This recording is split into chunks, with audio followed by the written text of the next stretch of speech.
The LSAT writing sample is changing. Earlier this week, LSAC announced that starting with the August LSAT, the writing sample is going to have a new format. They're going to make it more similar to ACT writing, where you're given several different pieces of evidence and you have to evaluate each, then write a coherent essay analyzing the different perspectives contained in that evidence. So it'll be less decision-based like the earlier prompt versions and more like an argumentative essay where you have to make arguments about those different pieces of evidence.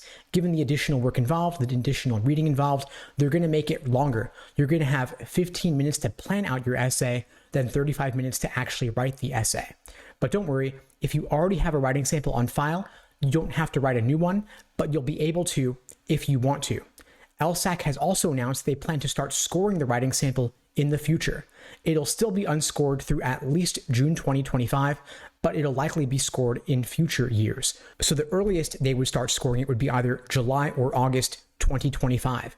Here's what LSAC writes on their website about this. They write, quote, "For the 2024-2025 testing cycle, LSAT writing will remain an unscored part of the LSAT.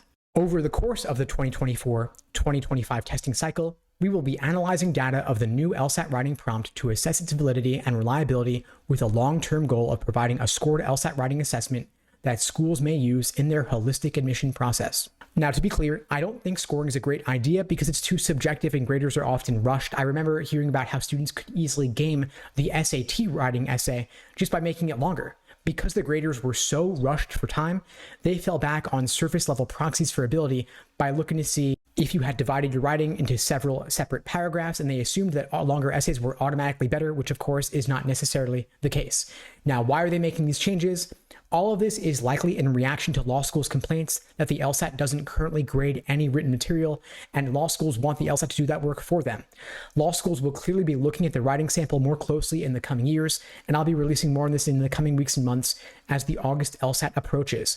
In the meantime, LSAC has released a sample prompt on the website, linked below this episode. Now, of course, until they actually start grading the writing sample, the scored portions of the LSAT, logic games, logical reasoning, and reading comp are, of course, far more important than anything unscored. So I'd recommend focusing your efforts primarily on that. If you're taking the LSAT in April or June, focus on games, reasoning, reading comp.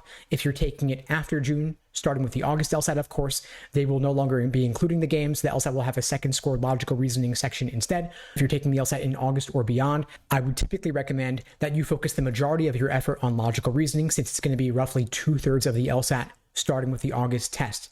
And if you'd like my help preparing for the LSAT, whether it's the logical reasoning, reading comp, or you're taking it in the short term with the games, there are a variety of ways my team and I can support you. You can check out the link below this video to book a call with me and my team. We'd be glad to help you out.